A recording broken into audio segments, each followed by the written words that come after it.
I'm still living with your ghost. Hey everyone, today's guest is Art Alexakis, lead vocalist and guitarist for the Portland, Oregon rock band Everclear. Together, we take a deep dive into the writing, recording, and inspiration behind their breakout smash hit single, Santa Monica, taken from their 1995 album, Sparkle and Fade. Everclear's story is one of unbridled perseverance. Art had a vision for the band, and man, did he drive that home. He talked about being adamant with Capitol Records that he wouldn't sign with a label unless they gave him complete creative control. And by complete, I mean everything from the songs, the artwork, the image, all the way to him being the producer of their records. No stone was unturned, and by sticking to his guns, Art garnered the respect and attention from everyone at the label. He mentioned that he never records demos, as the chord arrangements and orchestrations of the song are already ingrained in his mind. No need to record them twice. And Art was thrown back a bit by my admission that he was the first rock star that I ever met in the flesh. True story. For all this and a whole lot more, don't touch that dial. Hey, have you heard? Chris DeMakes a podcast. Hey, have you heard? Chris DeMakes a podcast. Hey, have you heard? Chris DeMakes a podcast. Hey, have you heard? Chris DeMakes a podcast. Well, hey Art, long time no see. How are you? Hey man, how you doing, Chris? I'm doing great. I got to tell you, I was telling my producer Chris, you were the first rock star that my band met. You really were. Art just shot me a look like, what? Let me explain. So The only rock star you met, then you haven't met a rock star yet. No, I meant back in the day. You were the first one. And, our band's from Gainesville, Florida, and I saw everybody before they got signed. I saw the Boss Tones and Green Day and Helmet and you name it. Every band came and played the punk club, and they were all pulling up in their vans, and we were all kind of on the same playing field. They weren't on TV yet. And we got signed to Capitol not very long after you guys did. We got signed in November of 95. And it was probably maybe that fall or spring of 96. I just know Santa Monica, you were all over MTV. And I was in Craig Aronson's office, our A&R person, and we're sitting in there talking to Craig, and you popped your head in like, oh, hey, what's up, guys? Just like some regular dude, and it was like, we were just frozen, okay? It's like, I had never met anybody that was on TV before, so you were the first rock star. Boy, you must have been disappointed when you saw me in person. Oh, not at all. You're so much better looking than you are on TV. And guys, I expect you to be taller. No, in fact, it was, you were revered around that building. I mean, you were just talked about so much, and I believe your A&R person was Perry Watts Russell. Perry was always talking art, and you were just kind of bigger than life to us, and it was really cool, and to finally get to meet you and hang out with you, and you were so down to earth, that meant a lot to us. Thank you. Awesome. Well, yeah, a couple of your guys came out and did a track for me. Absolutely. That was cool. Buddy, our trombone player, and our old sax player, Darren, came out and played on One Hit Wonder on So Much for the Afterglow.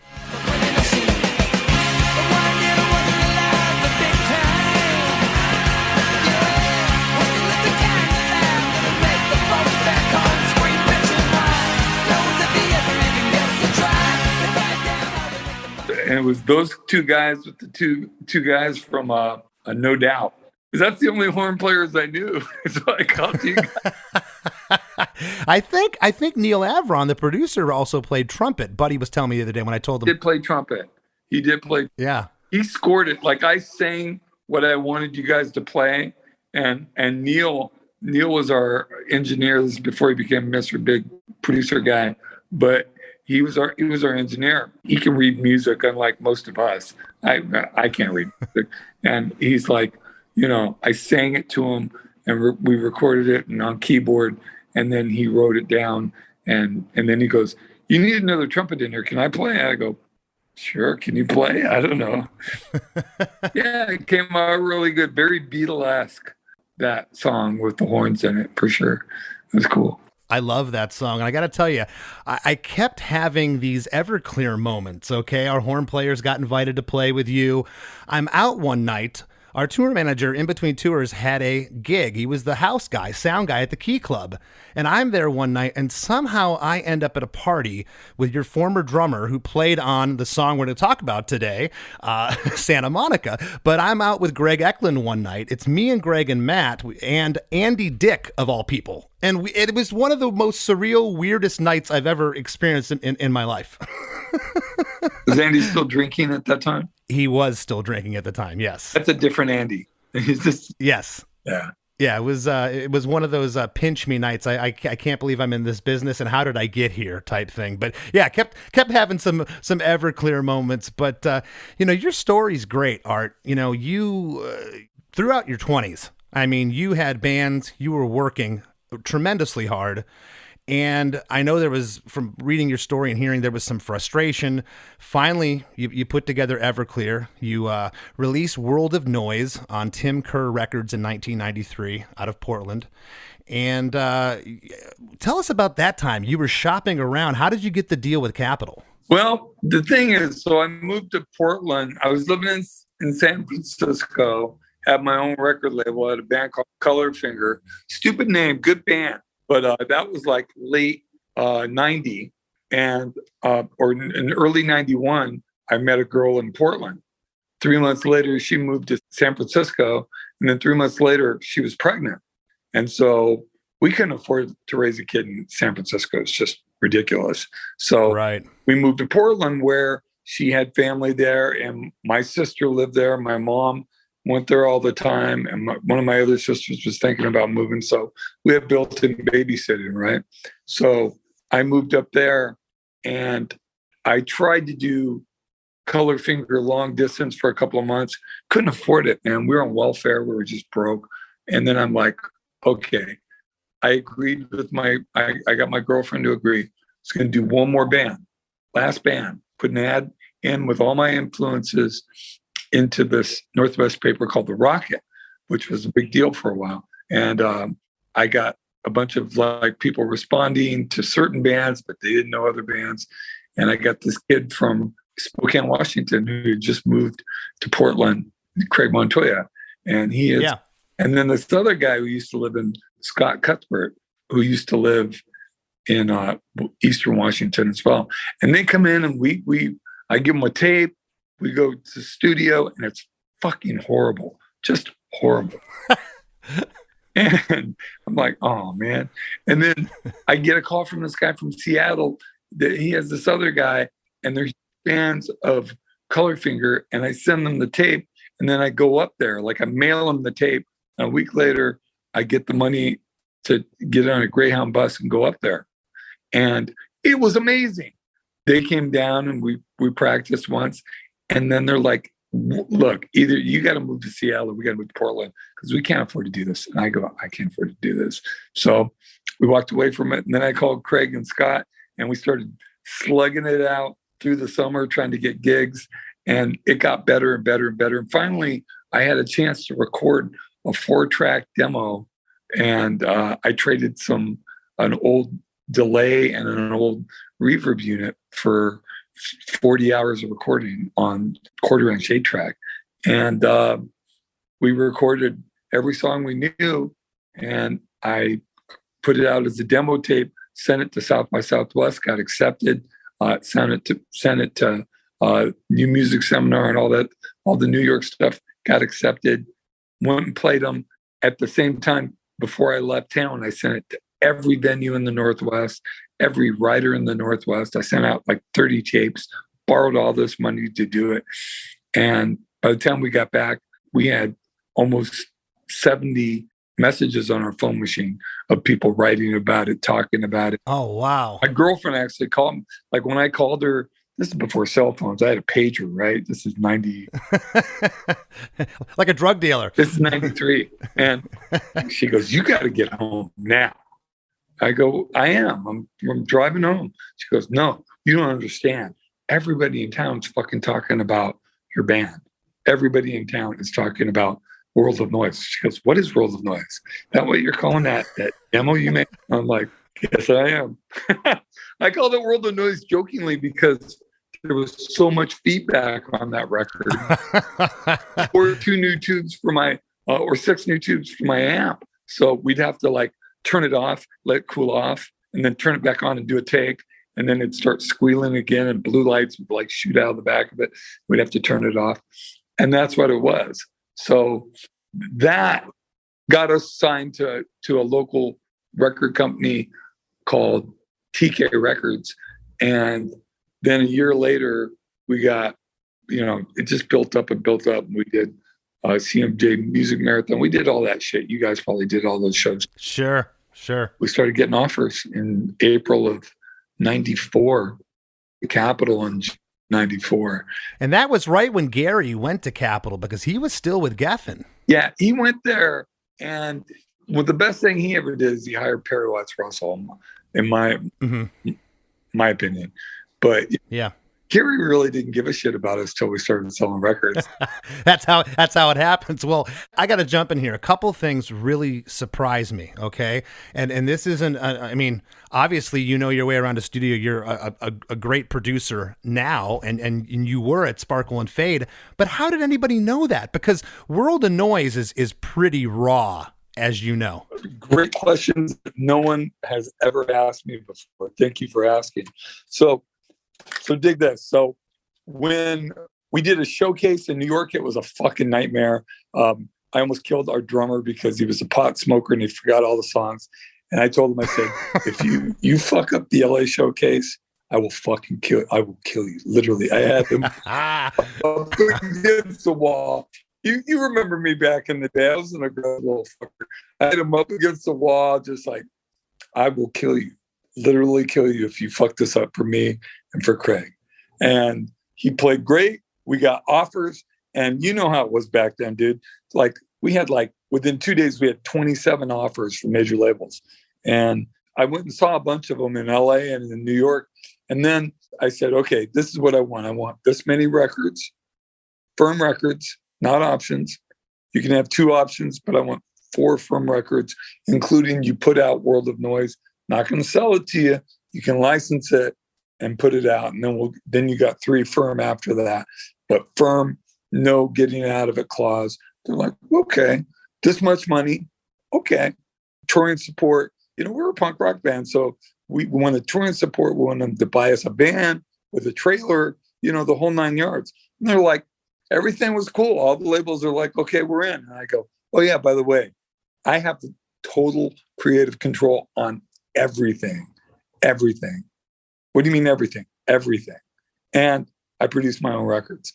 And like, poof, 20 labels gone. They're just gone.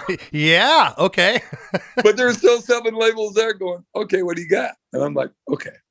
And then because of Perry, I love Perry. He was no bullshit. He wasn't trying to sell me. He wasn't trying to Gersh me, as I called it when you talk to Gersh.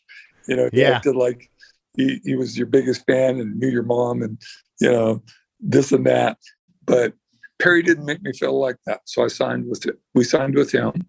So this is the deal. I have been to different studios all over the country.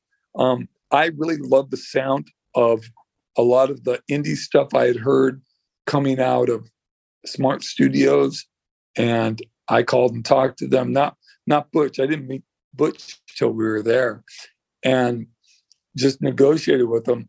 And then I got this guy who was a client of my then manager, who had produced some punk rock bands or recorded some punk rock bands.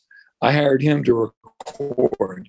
And then I was going to mix with this guy, Brian Malouf, who had done a lot of pop, but I'd had a production deal with him, which was not a smart move, but we needed a little bit of money at the time, earlier in the year. So he was going to mix it. And we drove up to Seattle, did the video for Fire Maple Song, which was the only single off of World of Noise. And then we drove cross country to Smart Studios, which, as you know, is in Madison, Wisconsin. And I met Butch, and we became friends. And after every day of recording, I would go up and play him stuff, and we'd smoke cigars, and he'd play me stuff from this project he was doing with this girl from Scotland that he had never met. She was in a band he never met. It was Shirley. right? And him and Duke and Steve and Shirley just doing this project thing that became garbage. And yeah, it's really funny, right?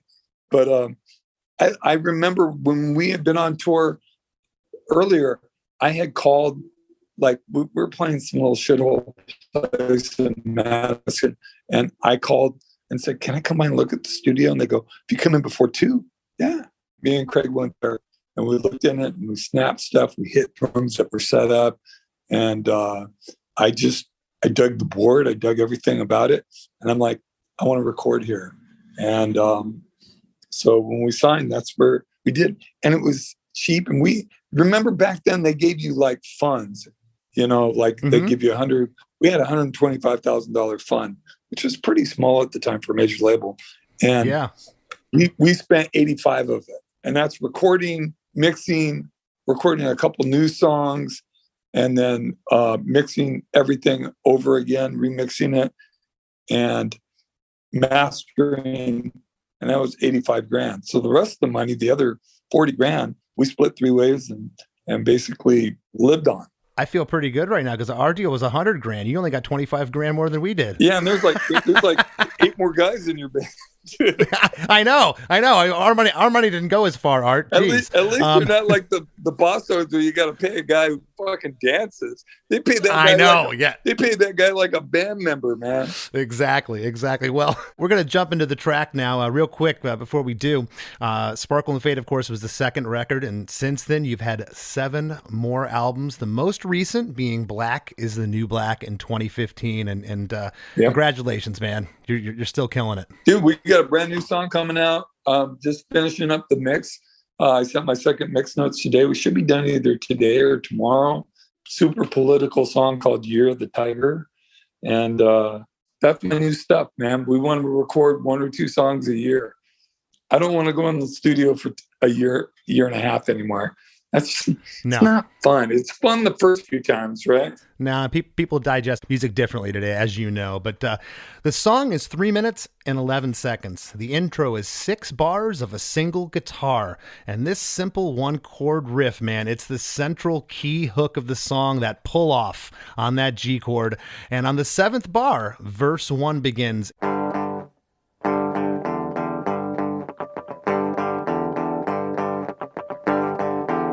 I am still living with your ghost, lonely and dreaming of the West Coast. I don't want to be your downtime. I don't want to be your stupid game.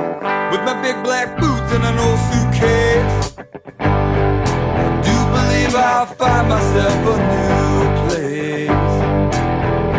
I don't want to be the bad guy. I don't want to do your sleepwalk dance anymore. I just want to see some palm trees. Go and try and shake away this disease. We could live. I am still living with your ghost, lonely and dreaming of the West Coast. I don't want to be your downtime. I don't want to be your stupid game.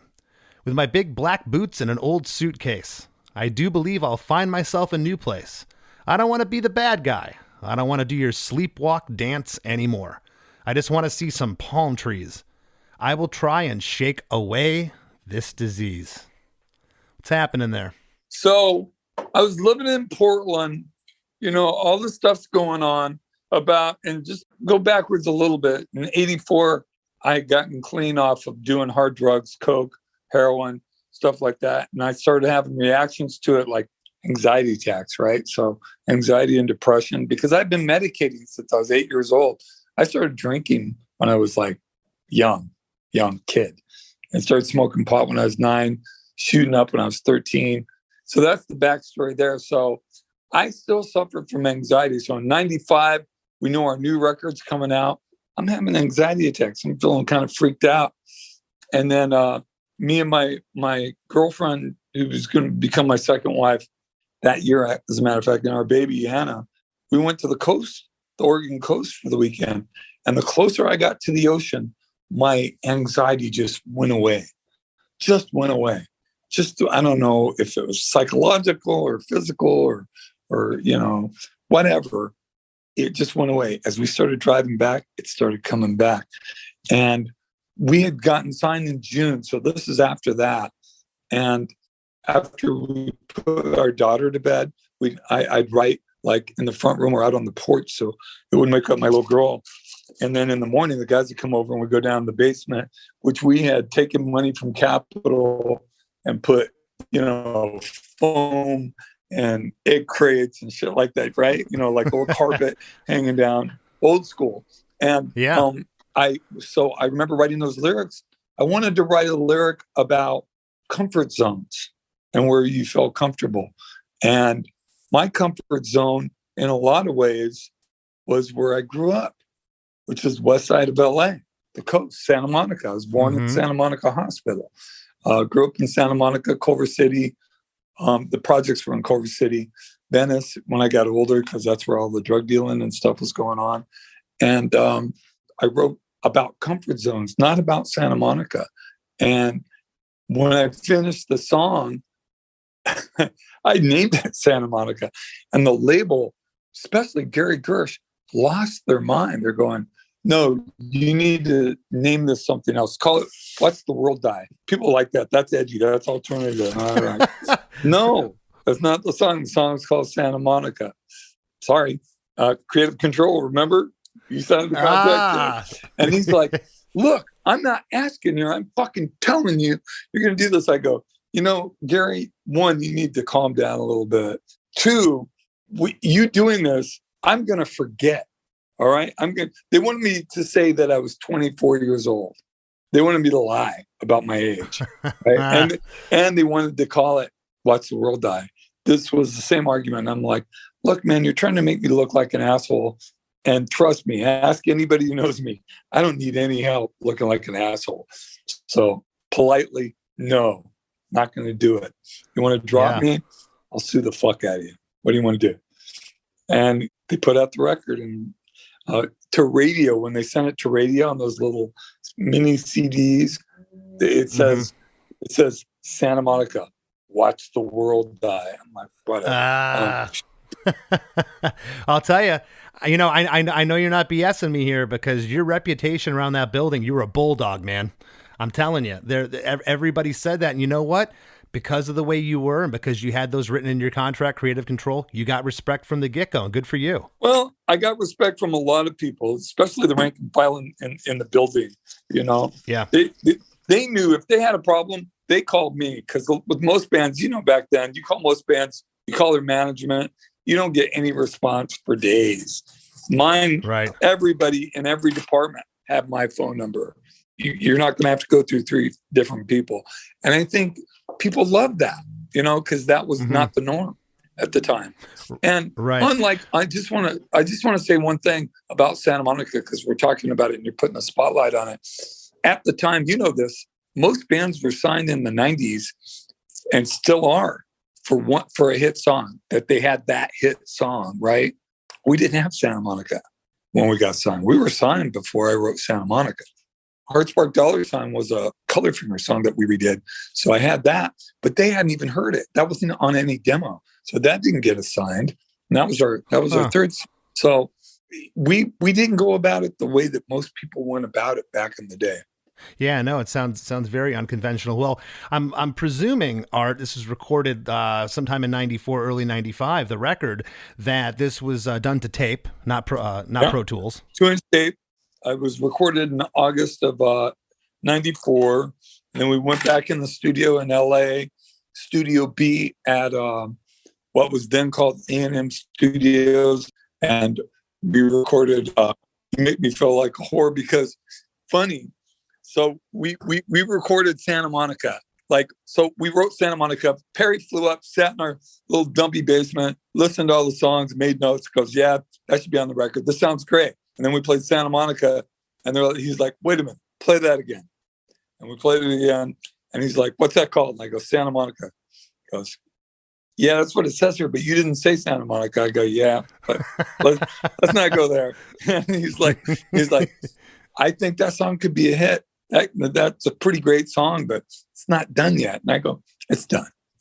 We're all like, yeah, it's done. Wait till you hear it recorded. So we record it. He listens to it. He goes, convinced it's one of the stronger songs on the record, that it could be a really strong single, but it's not done yet. And I'm like, wait till we mix it. We mix it, the first mixing.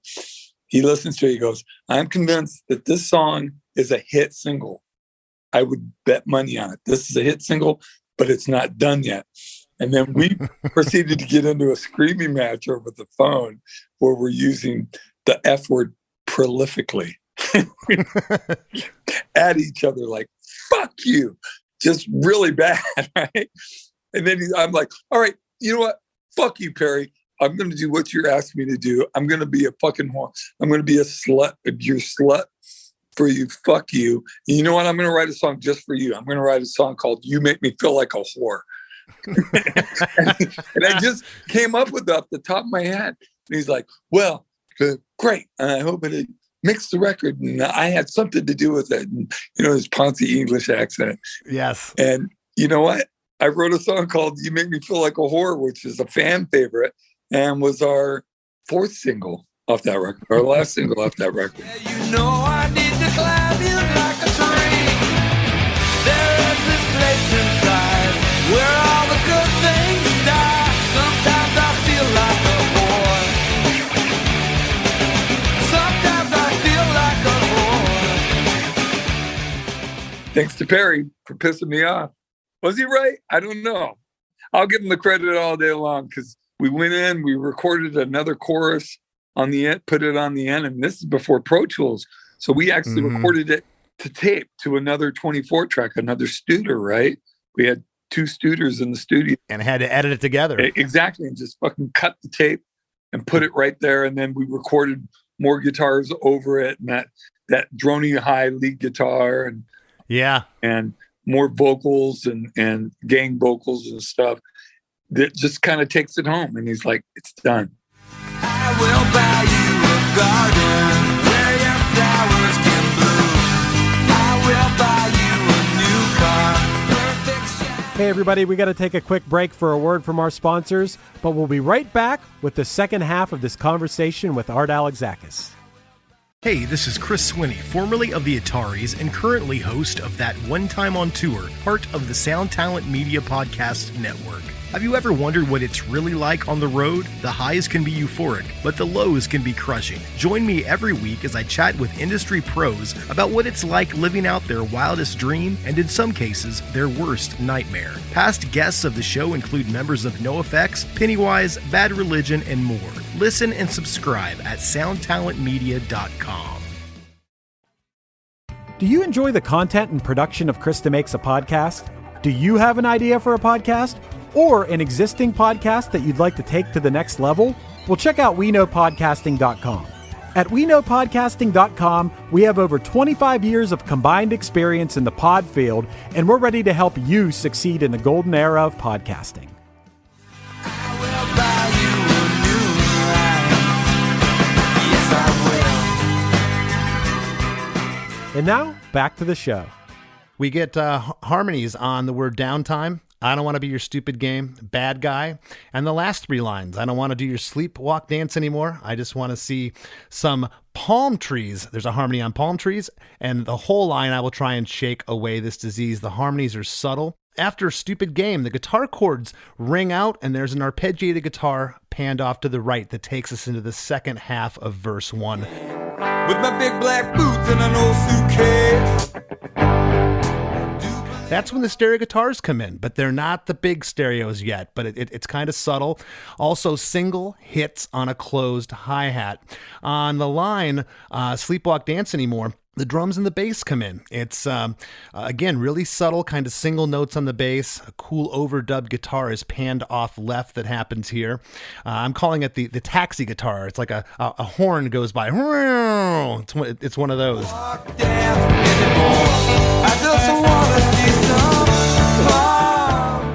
What exactly was that? So basically, that's an old school rock thing where you leave one pickup open, the other pickup's turned off, right? And then you toggle between it as you hit the chord. And I was bending the string as I was toggling it. I did it in the studio as a joke during that lead. And everybody started laughing, but it was pretty fucking perfect. I go, let me hear that back. And I go, this is in Smart Studios. So I go, that sounds pretty awesome. And everyone's like, no, that's totally cool. And I remember when we played Santa Monica, later that summer, we played Santa Monica Civic, which was a big deal for me to play. We sold Monica Civic. And a drummer from a fucking big band that was like the hip band, they signed to Interscope. He came with his wife and they're like, yeah, we just really love that little guitar riff you throw there. That's the whole thing. That's why we came. And I'm like, okay, thanks. It's such a little hook in this song. As I said at the top too, just that guitar riff, the pull off in this song, that's a hook. And it's so simple, but it's like, it's such a big part of this song. On the last line here, the band stops again. The guitar chords ring out as a now very audible bass guitar does a tasty little run into chorus 1. We could live beside the ocean, leave the fire behind, swim out past the breaker, watch the world die. We can live beside the ocean, leave the fire behind, swim out past the breaker, watch the world die. We can live beside the ocean, leave the fire behind, swim out past the breakers, watch the world die. We can live beside the ocean, leave the fire behind, swim out past the breakers, watch the world die. It's a double chorus right off the bat here. And do you recall the demo? Do you have a demo with this? I looked on YouTube. I could not find one. I never did demos. You never did demos. You're one of those guys. The songs you heard as demos were originally recorded to be as a single or something else. And then when we had a bigger budget, I went back and recorded it. But we don't do demos. We've never done demos, ever. Was the arrangement pretty much the same, except when Perry heard it later and he wanted you to double that chorus at the end? What we're hearing up to this point is the same? Yeah, everything was recorded like you heard it. That's why we had to go back in and we recorded the third chorus onto another Studer, and then we took that tape and actually taped it onto the end of it and then recorded more stuff over it. But there was no demo. There was no Pro Tools. There was no auto-tune. Yeah, and I can hear it in the performance because the backing vocals aren't perfectly lined up. It gives that push and pull. It's not all pretty, and that's another part that I think is makes this song stand out. You can tell it's not sterile at all. Chorus 1 here, you get another pair of stereo guitars that come in. They're a little bit bigger than what's in the verses. The bass and the drums are in. The vocal harmonies, again, they're subtle here in the chorus. The song doesn't really get too much bigger here than from what's going on in the verses. I noticed on the second time you say we can live beside the ocean, there's no harmony there at all. Thought that was interesting. How'd that come about? Do you remember playing around with the harmonies in the studios? Because again, you're the producer, so there's no one there really telling you what to do. How did that all come together? I like the fact that it went from bigger to smaller and more intimate. But to be honest with you, that was the afterthought. It's just that vocal, for whatever reason, we couldn't get it on tune. And I sang almost all the backups on Sparkle and Fade. The other guys sang on the next record a lot. Mm-hmm. I made them. I got them vocal coaches.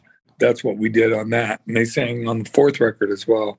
But it just didn't sound as good with the harmony on it. So I took it off. Interesting. So it was there. Originally, yeah. And again, this chorus, I'm calling it a double chorus because the lyric happens twice. And on the last line, watch the world die, there's a 6-bar re-intro, just like the top of the song, that takes us into verse 2.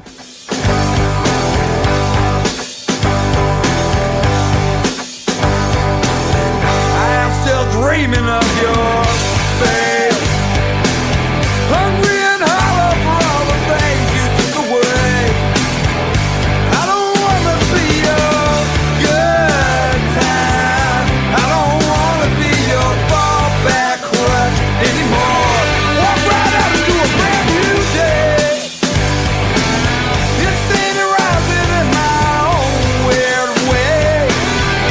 I don't wanna be the bad guy.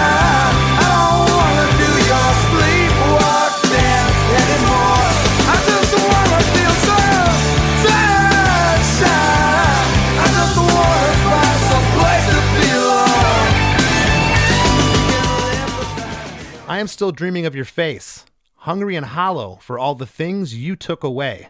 I don't want to be your good time. I don't want to be your fallback crutch anymore. Walk right out into a brand new day, insane and rising in my own weird way. I don't want to be the bad guy. I don't want to do your sleepwalk dance anymore. I just want to feel some sunshine. I just want to find some place to be alone. It's about comfort zones. It's about going through relationships. It wasn't about one specific relationship.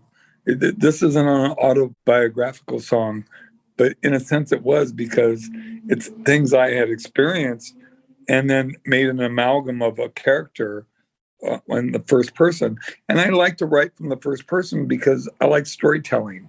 I like storytellers. My favorite songwriters are from the first person. And going all, back to Elvis Costello, Springsteen, Tom Petty, even like a Rolling Stone by Bob Dylan, it was just like you were part of this visceral, intense, present conversation. And I found that really exciting. So I tend to do that a lot in my songs, but it makes people think that everything's autobiographical, which I'd say about 30% of my songs are.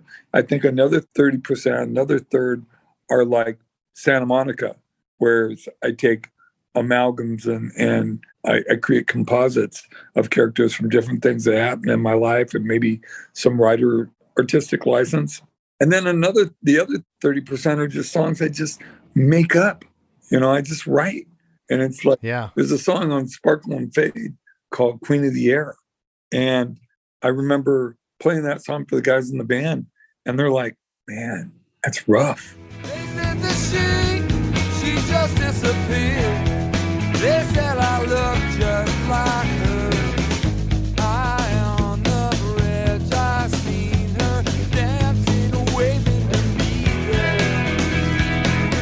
She smiled and raised her head, then she took to the air.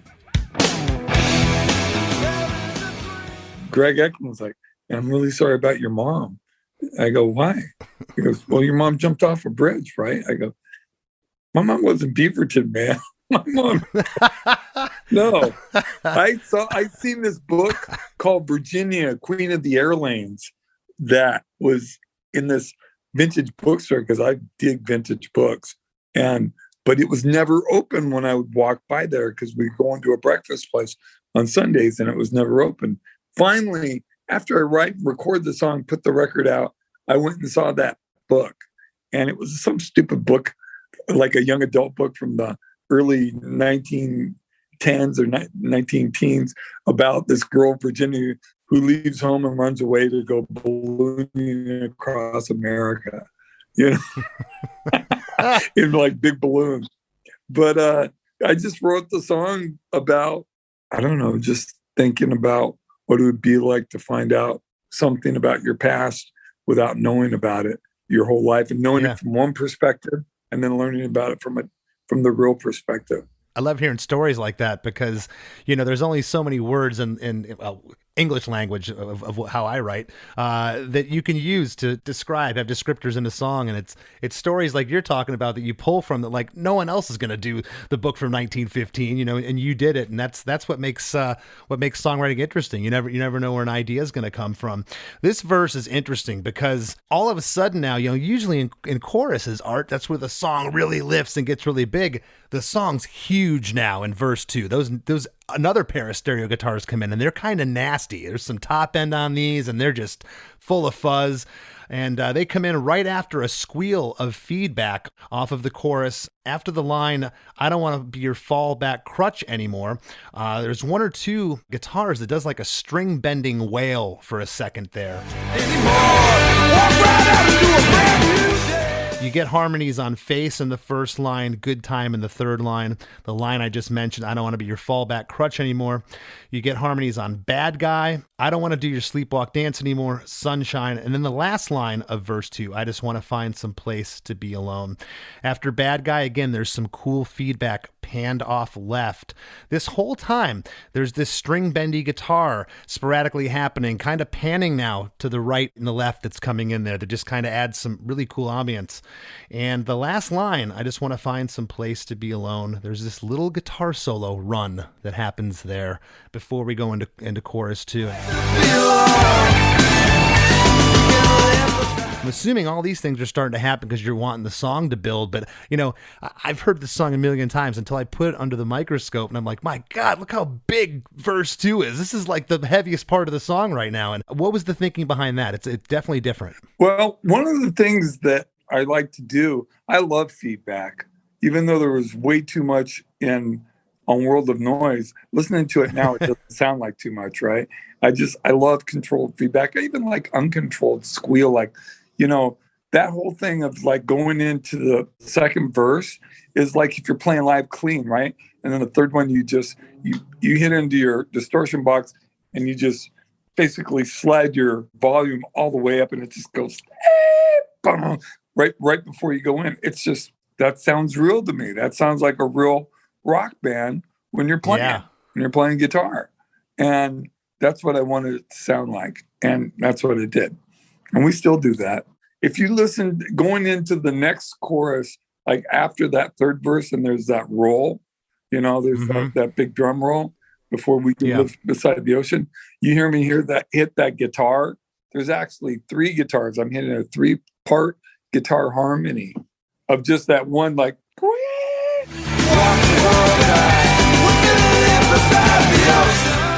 because I hit that in the studio, like on like one of the takes. And then I'm like, you know what? Fuck, let's hear what a harmony would sound.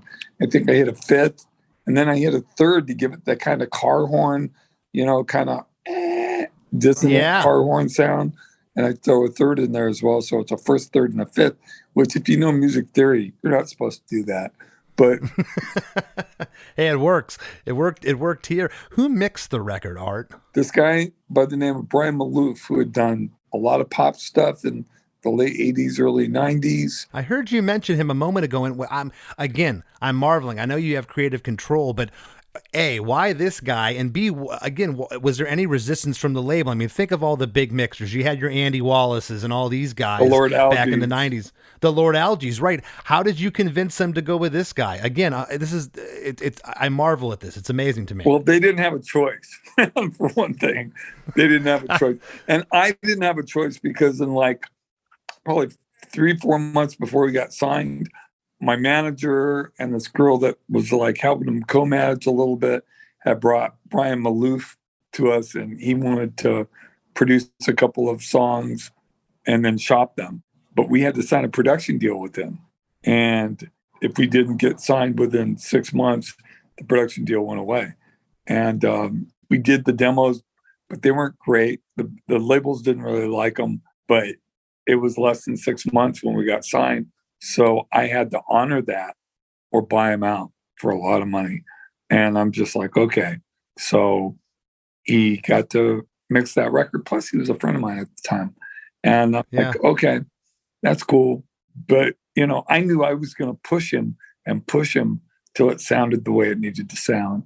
And it did. But he brought something to the table for sure. And you never know. I doubt this, but there's a chance if you would have got one of those big mixers that it wouldn't have been the same record and the magic wouldn't have happened. Maybe.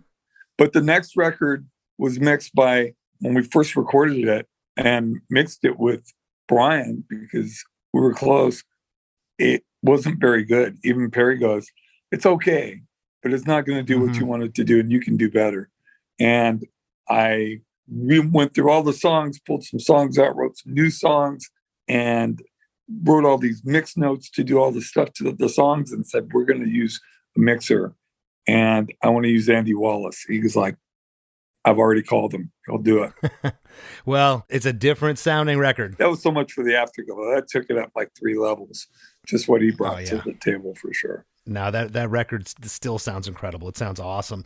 Well, chorus 2 is basically a double of the first chorus. So you're getting all the lyrics 4 times. And, I wrote here that you could tell this is pre-Pro Tools. The backing vocals have a loose feel. Nothing's copied and pasted here. There's some rub, but that just makes it feel real and natural.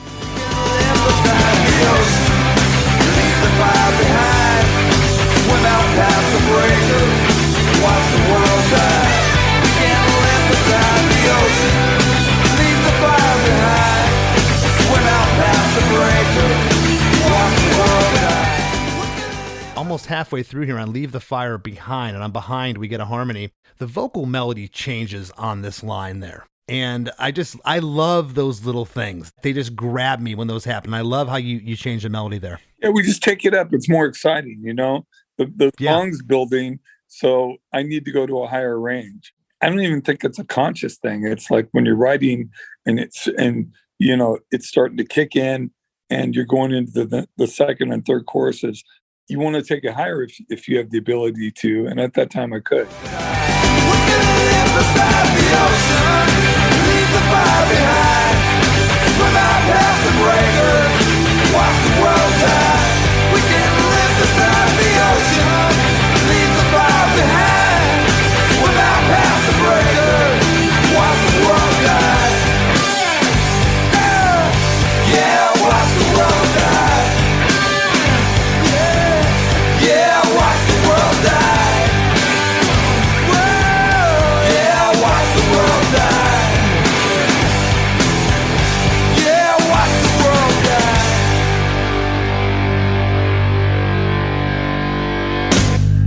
The lead vocal goes up an octave as your vocal gets really, really intense.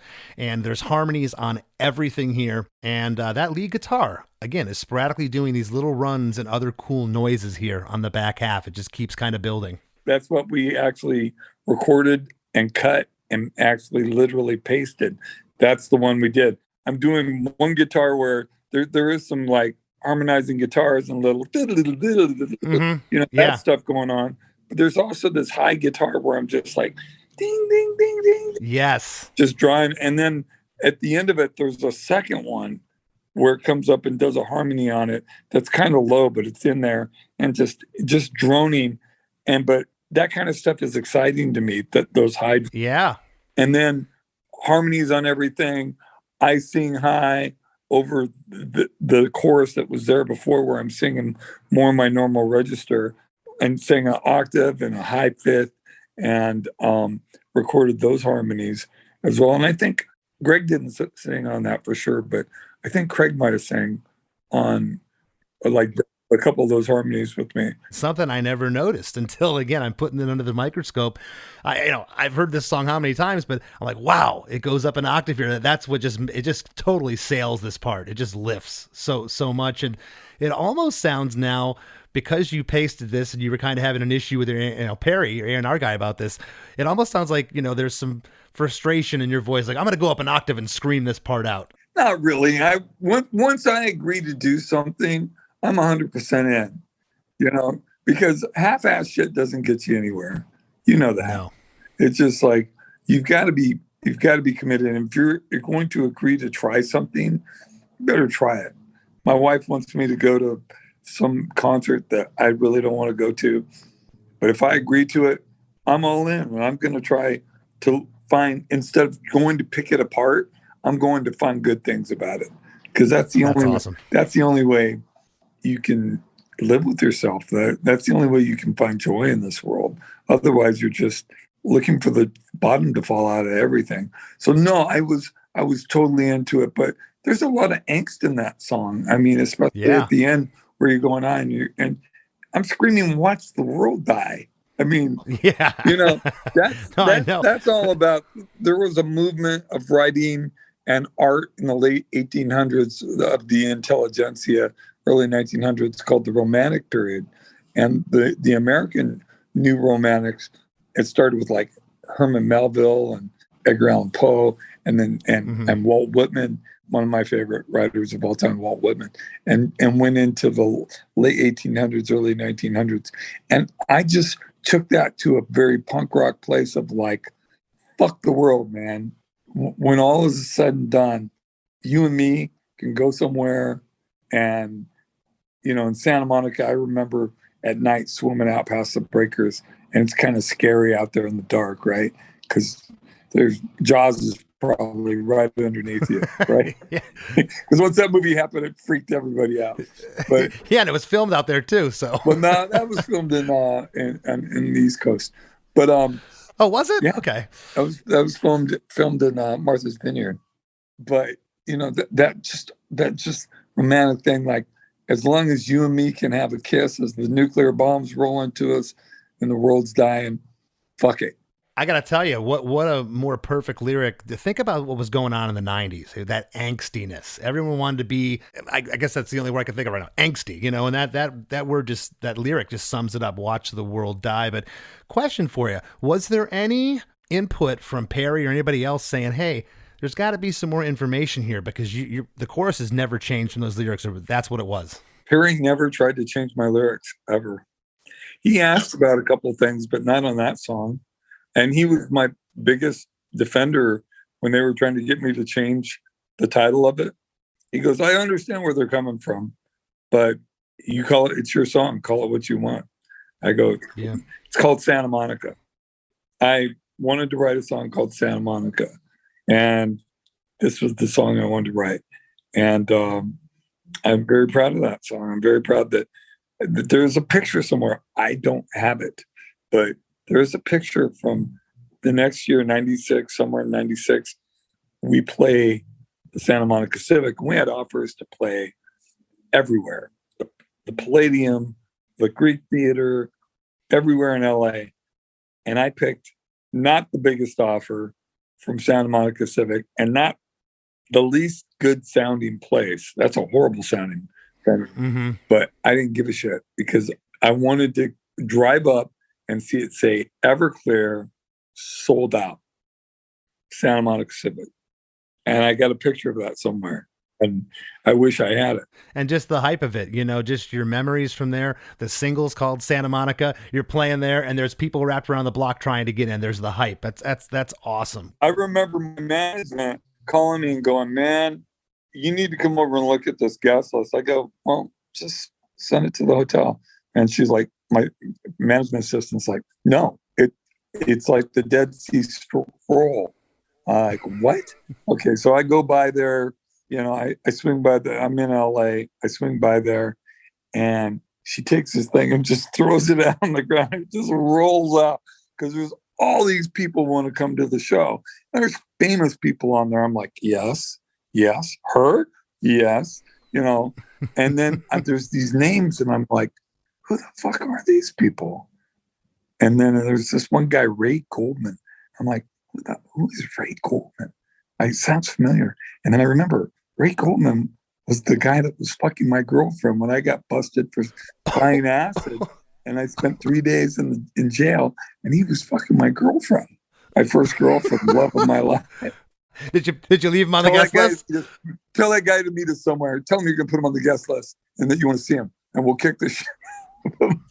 I'm like, nope. Didn't put him on the guest list. Nope. No Ray Goldman. Well, Ray Goldman. We're going to get into the outro here, about to wrap up, but there's no bridge in this song. Doesn't need it. There is no bridge. There's no bridge. No. There's the re-intro, which is kind of like a bridge. The intro, the re-intro, the outro, all the same thing, really. Except for the outro, it's just watch the world die. That's all we're saying there. And then I have the guitar swoops going, the room, that kind of stuff. Exactly. Well, we're going to get to that right now. So the lyric is, watch the world die. And it happens 4 times. On the last line, Art, it's just you by yourself. There's no harmony, but there's harmonies on the other 3 lines. And in between, there's that guitar thing that's happening. So you say, watch the world die. There's the on the guitar, and you say, just a single vocal. Watch the world die. The guitar squeal again, and you say, whoa, watch the world die, with that guitar again. And then the last line, by yourself, no harmony. And the whole band ends on that major G chord, and the song comes to an end. The guitar sustain out, and then we hit on a crash, and then the bass goes down. It just goes down. Watch the world die.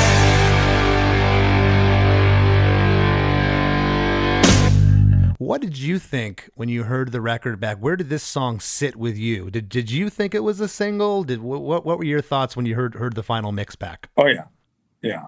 I mean, Yeah. I knew it was on the radio. I knew on this record, I knew this was like the big song. This was going to be the big song off the record. Everybody knew that. It was pretty obvious. But like I said, we didn't get signed for it. So for Perry, like, thank you, God. He's like, because he like wanted us to develop. He thought we would hit on our second or third record, of major label records. And that was the thing that happened back then. You got it was called developmental deals, and they would work you up. You'd sell 100,000 the first record, $250,000 the second record, and those days are long over, as you know. Well, they were over then, to be honest with you, Chris. They weren't really developing bands like that. I mean, I think so. You were signed under Gersh, or were you signed under Roy? It was Gersh. Roy came during our third record there. You got signed in '95, so you were signed like. That summer of 95, we put out our record in May of 95. Mm-hmm. I remember Gersh did this thing where he went everywhere to like our distribution at the time, which was called SEMA, Capital. Yes. That was the distribution. And he was like meeting and talking in front of like all these people. And everyone's talking about new signings. I think he was talking about you guys.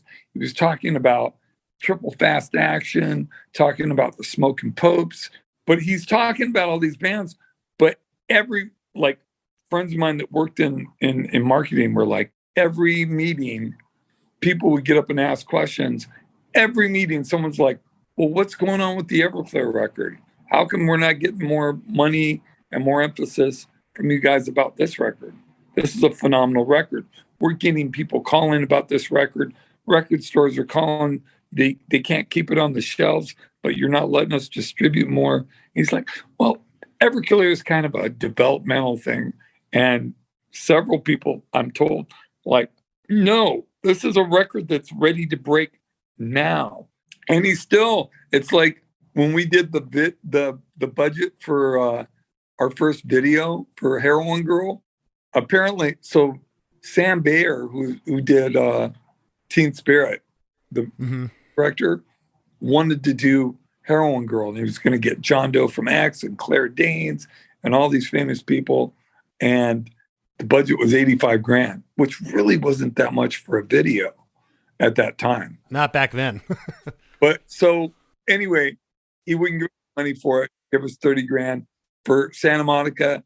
He gave us $85,000, and we made it with this guy who had never done a real huge video, but for whatever reason, the perfect storm of what was going on at radio, what was happening in the video, it just connected, that it blew up. It went to, remember Buzzbin? And oh, of course. Yeah. Did Mark Core do the video? Mark Core didn't do this video. Mark Core did You Make Me Feel Like a Whore. And then me and Mark Core did the video for Everything to Everyone. We co-directed. I knew that you did one with him. We did one with him. I think he did Basket Case by Green Day. Mark was kind of hot back then, but he was such a great guy. He was awesome. Yeah, he was no BS, man. He just grabbed the camera and start running right with you if you're running. I mean, he was super cool. Before we wrap up, Art, is there anything you'd like to leave the listeners with? What you have going on? I mean, you've been doing the Summerland tour since 2012. It goes out almost every year. It's kind of a 90s throwback tour that's just doing fantastic for you. Anything else going on? Well, this year was our 30th anniversary, and I found, like, I'm in my studio storage place, and me and Freddie, our bass player, found tapes in the back that were the original mixtapes for World of Noise. So we remastered them, and it's on digital platforms, out in vinyl early next year. Got a new song called Year of the Tiger that should be hitting, iTunes and YouTube and stuff like that in the next month. And other than that, we're just touring a lot and just having a great time and just grateful, just, doing my sober fellowship. I'm sober 33 years. I got diagnosed with multiple sclerosis 6 years ago. And you know what? I'm just very grateful to have my family, my wife, my daughter just started high school. All the guys are doing well. Freddie had a baby a couple of years ago. Davey's baby. He's like 6'3". He's a junior in high school. We're all doing really, really good. We're enjoying playing, and we're looking forward to just playing next year as much as we can and do this as long as God and the universe let us do it, you know? Awesome, man. Well, thank you so much for sitting. It was great to catch up with you. All right. Thank you. Father of mine, tell me, where did you go? Yeah, you had the world inside your hands, but you did not seem to know. Hey, everybody. I hope you all enjoyed that conversation with Art Alexakis. I thought that was an awesome one. But don't go anywhere. We have a few words from our sponsors, and we'll be right back with lots more Chris DeMakes a Podcast. Hey everyone, this is Tuck from Fit for a King, an off-road minivan.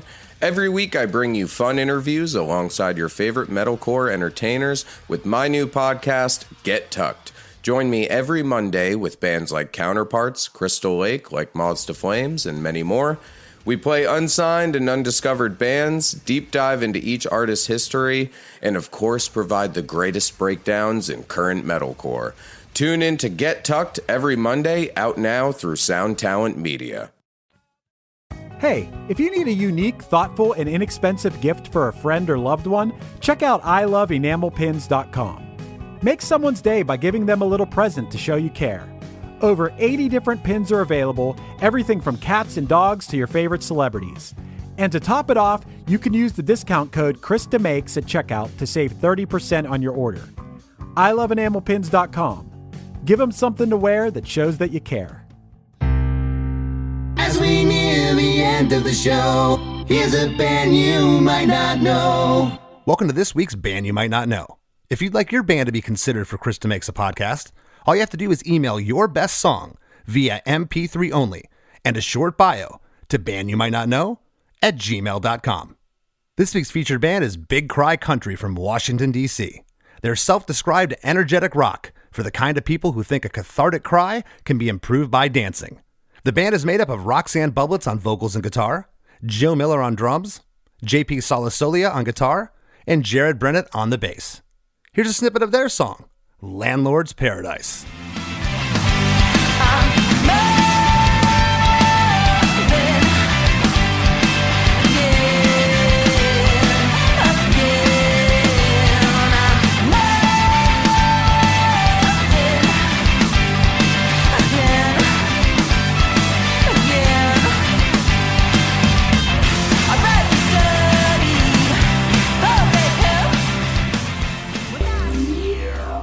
The Wrap with Chris and Chris.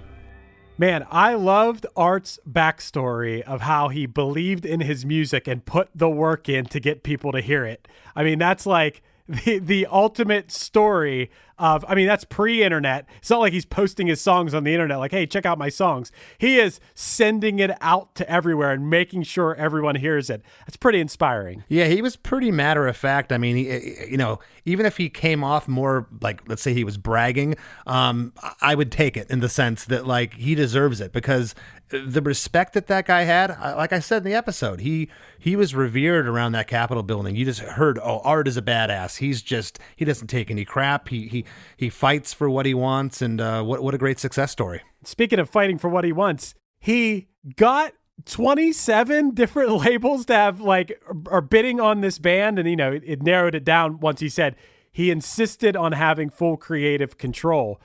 That's so badass. Like you said, he was the producer of their first album. He's telling the major labels how it's going to be, and you're either along with him or you're not. Once again, a badass story. I said to him, no disrespect, but World of Noise doesn't sound that great. That record is just, it's raw. It's on a $400 budget that they, it was a glorified demo, basically.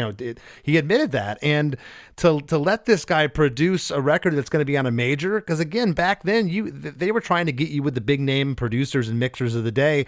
Here he produces the record by himself, then he gets his buddy to mix it, and it blows up at radio. Like who would have known? Yeah, and you mentioned demos in there, how that first album kind of sounded like demos. It's pretty crazy that Everclear doesn't record demos, and I was wondering, is it because they've played the song live so many times they've worked out all the kinks of the songs? Or is it just in the way Art believed so much in himself and his music that he also in his head has the whole thing mapped out, like this is how it's going to be? Yeah, I think he's one of those, I'll use the Prince example where some of these guys just have it all mapped out. They just know. They know they're going to go in. They know what it's going to sound like, and they're not going to stop till they achieve the sound in their head. And I think that that's what happened here. Yeah. I really liked when he said that if he agrees to do something, he's all in. Yeah. I really like that attitude. Like, if you agree to go watch this bad movie, well, you're going to try to find something good about it.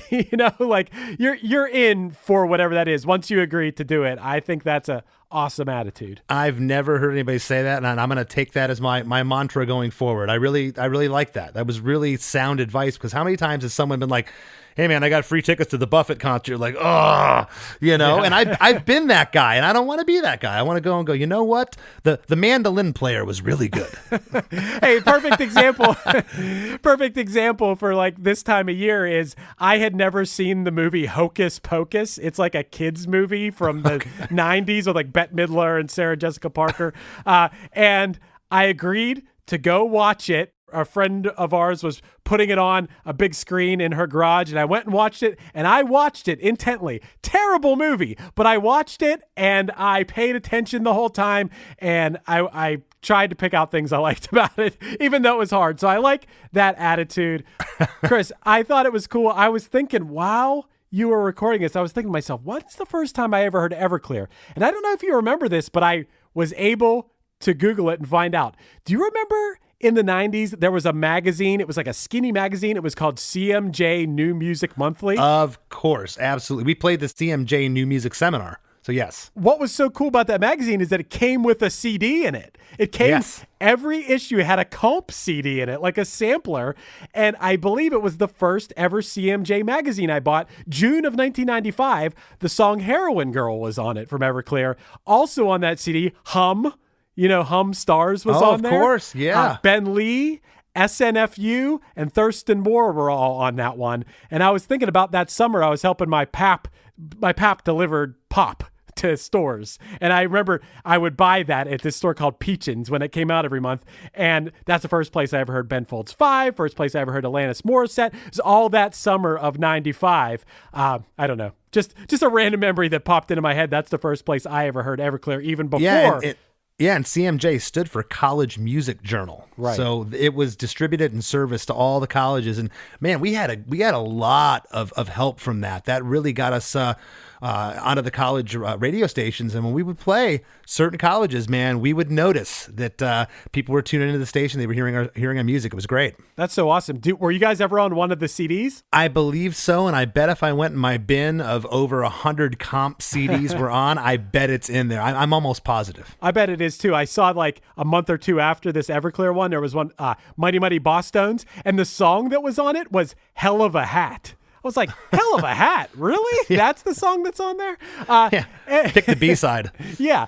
Chris, I also thought it was cool how Art insisted this song had to be called Santa Monica. I never thought about the fact that they don't say Santa Monica in it. And also, I thought it was so cool that he was talking about like playing in Santa Monica, seeing their name on the marquee, having it be sold out. And it just made me think I can picture it. I don't know the venue or whatever, but when I think about California, I always think about the Santa Monica Pier. Have you been on the Santa Monica Pier? Yes, I have. Yes. Yeah. Like a fancy mall there and stuff. That's where I saw that roller skating guy the one time. The roller skating guy, Perry, whatever we were talking about the one time, Harry Perry. That's the first time I ever experienced him was at the Santa Monica Pier. But, dude, great episode. That was a lot of fun. I got to tell you, I was texting with my buddy Mike, and we were texting about like football or something. And I said to him, well, got to go. Got to talk to Art Alexakis right now. And he was like, what? And I sent him a screenshot of you guys talking. I thought that was pretty cool. Like you said he was like a rock star. He is like a rock star, dude. People know who he is. Yeah, no, but he's so down to earth. And from, as I said in the episode, that very first time he ducked his head in the office of our A&R guy, we're standing there, and he's like, hey, what's up, guys? And it was just like blown away because this guy was all over TV. He was the first celebrity that I had seen on TV that I actually met in person. It was really cool. And speaking of peeking your head in and saying hi to some rock stars, if you want to listen to these rock stars, I mean you and me, Chris. If you want to hear us talk about more music stuff, all you got to do is go to ChrisDeMakes.com and sign up for the Chris DeMakes a Podcast supporting cast. We do a weekly podcast called The After Party. It's a lot of fun. We dive into, sometimes it's stuff we talked about in the main episode. Sometimes we go off on a tangent, but it's always a great time. Heck yeah, Boss Tones had hell of a hat. We have hell of a segue. Thanks, Chris. That was awesome. Go to ChrisDeMakes.com. We'd love to have you be a part of it. That'd be great. And please, if you haven't already, join the Chris DeMakes a Podcast Facebook group. We'd love to have you. It is a ton of fun. And please give me a follow on Instagram at @LessThanChrisD. I'd appreciate it. Want to thank this week's guest, Mr. Art Alexakis, for sitting in with us, and we'll see you next week. Do you like to laugh, geek out on music, and learn all about that band or artist who had that one song back in the day, but then seemed to fall off the face of the earth? If so, you need to subscribe to One Hit Thunder. Together with an array of interesting and hilarious guests, we do a weekly dive into one-hit wonders like Eiffel 65's Blue, Krayshawn's Gucci Gucci, EMF's Unbelievable, Delamitri's Roll to Me, Los Del Rio's Macarena, Musical Youth's Pass the Dutchie, and even Patrick Swayze's She's Like the Wind. So are you subscribed to One Hit Thunder or what? As Desiree would say, you gotta be. And as K7 would encourage, you gotta come, baby, come and join in on the fun of the One Hit Thunder podcast. Come, baby, come, baby, baby, come, come. Come, baby, come, baby, baby, come. Hey, this is Chris Santos, host of Delirious Nomads, the Blacklight Media podcast, part of the Sound Talent Media Podcast Network.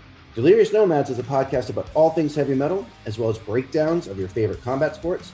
And me being a chef and all, we'll be riffing on some food talk every week with very special guests from across the globe. Listen and subscribe at soundtalentmedia.com. Hey, what's up? This is Blake Weiland. I'm the host of the Tone Mob Podcast. It's a show where I interview guitar people about guitar stuff.